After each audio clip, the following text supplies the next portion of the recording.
নমস্কার বন্ধুরা, গৌতমের সাথে চ্যানেলে আপনাদের স্বাগত জানাই। চলে এসেছি আর একটি নতুন ব্লগ নিয়ে।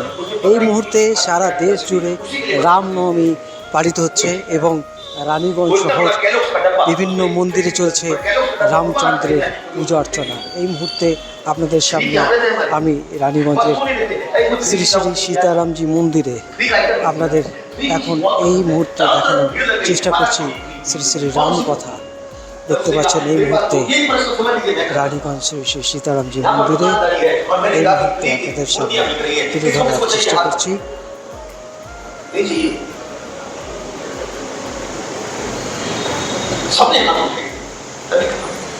अच्छा सुनो मेरे पास दो, एक राम की है, एक रावण की है। रावण की किसको किसको मूर्ति चाहिए? हाथ दिखाओ। एक भी हाथ नहीं। अच्छा राम की मूर्ति किसको किसको चाहिए? हाथ दिखाओ। अरे मुझे ऐसे नहीं सुनो नहीं।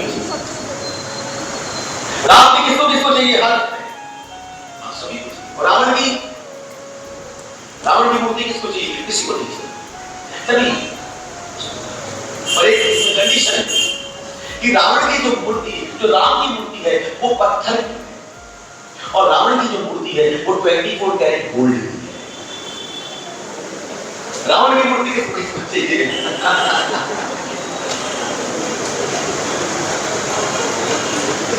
तो एक काम करिए, अगर इसको अभी भी सोना नहीं, राम की मूर्ति चाहिए, तो एक काम करिए, घर में जो सोना है यहाँ बता दीजिए, यहाँ जो पत्थर की मूर्ति राम की,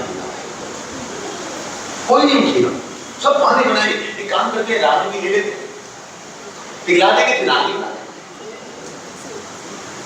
तुरंत समझे रावण के लिए रावण की मूर्ति रावण, ये जिसके पास विवेक होगा, विवेक से इसको कहते हैं, जो ऐसी परिस्थिति में भी कभी भी राम का पथ नहीं छोड़ेगा, वो विवेकशील व्यक्ति कहलाता है।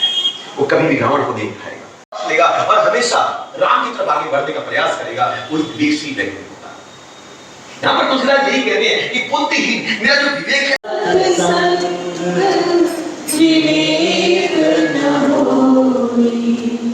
राम कृपा,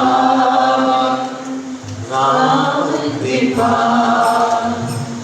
राम कृपा,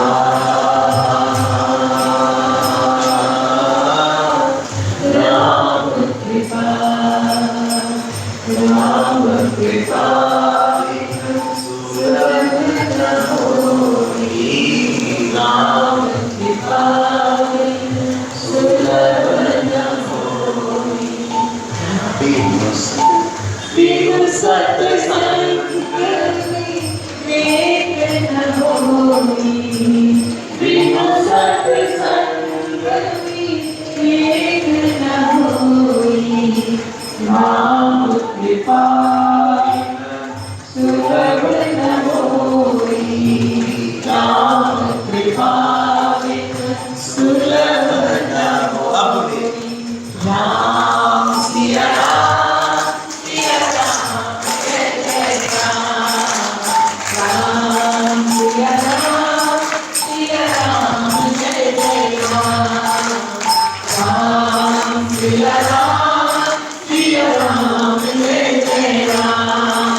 सत्संग की विवेक की प्रधानता करता है। एक काम करो मन जी, मेरे पास तो है कह दिया वर्णव रघुवर विमल जस, आकर के भगवान राम का विमल जस सुनो, पर उस विमल जस को श्रवण करवाने के लिए, सुनने के लिए, बोलने के लिए कम से कम चित्त का निर्मल होना और कम से कम विवेक की जरूरत होती है, और मेरे पास विवेक नहीं है। और आपको गुरु तो एक काम करो, सत्संग दो ताकि मेरा विवेक प्रधान हो जाए, और जब विवेक प्रधान हो जाएगा तब राम होगा। हनुमान जी बोले तो कह रहे बुलाया है, किसने बुलाया है? कहते तुलसीदास की वर्णम रघुवर के बदले जो लाया उपचार, और बुद्धिहीन तन जान लिए सुमिरो पवन कुमार। इसलिए मैंने बताया है पवन कुमार कि आकर के मेरे विवेक को संभालो। और क्या दो विवेक में करने के लिए? क्या दो? बल बुद्धि विद्या दे दो। हर उत्तर हम तो हर से बोलो बल बुद्धि विद्या, हम आदमी को सब है बल देंगे, बुद्धि देंगे, विद्या देंगे। बल नहीं, कौन सी बुद्धि, कौन सी विद्या? बोले आपको प्रदान करेंगे। और तीन एक साथ चलो, तीनों में अगर एक भी छूट गया तो काम नहीं चलेगा। जो वस्तु आपके पास है वो आपका बल है। उसको यूज करने का जो तरीका है वो विद्या है। और वो कहां कब यूज करें, वो बुद्धि की जरूरत है। तीनों चीज का संयोग चलता है, बल, बुद्धि और विद्या। अब वो आप देकर नहीं क्या करो, बोले विवेक दो, परिणाम रघुकुल विमल जस जो दायक का उच्चार, बुद्धिहीन का उच्चार के सुनो, मेरे पास बुद्धि नहीं, ये शरीर रूपी बल मिला, ये शरीर रूपी वस्तु मिली, उसमें बल है। जैसे तलवार किसी के हाथ में आता है, समझिए अच्छे से, तो तीन चीजें चाहिए, तलवार चाहिए, किसी को मारना हो तो तलवार चाहिए, दूसरी चीज तलवार चलाने की विद्या चाहिए, और तीसरी चीज किस पर तलवार चलाए ये भी चाहिए। अगर ये तीनों चीजों का समावेश नहीं हुआ तो गड़बड़ हो जाए। अगर हमारे पास बल तो है और विद्या भी है, तलवार भी है और उसको चलाने का तरीका भी है, पर बुद्धि नहीं है, कहां चलाएंगे ना, तो दो ही जगह मिलेंगे, या तो हॉस्पिटल या जेल। बल है और बल को उपयोग भी है, आता भी है, परंतु अगर अपने से ताकतवर बन गया तो हॉस्पिटल में भी है, और अपने से कमजोर बन गया तो जेल में। इसलिए बुद्धि भी चाहिए कि कहां इस बल का और इस विद्या का उपयोग कहां से किया जा सकता है, और इसके लिए एक चीज की जरूरत होती है, और वो चीज है महाराज, ये दोनों चीज की बुद्धि की जरूरत होती है। इसलिए कहते हैं महामान पिताजी लिखते हैं कि बुद्धिहीन पर जाके सुमिर मन कुमार, और बल बुद्धि विद्या की बुद्धि और कर्म करे शिक्षा। और जिसके पास विद्या है, ये बुद्धि आ जाती है, विवेक युक्त बुद्धि जिसके पास आता है, विवेक युक्त विद्या जिसके पास आता है, और ध्यान से शब्द पकड़े, विवेक युक्त विद्या जिसके पास आ जाती है वो विद्वान है, वो विद्यावान हो जाता है।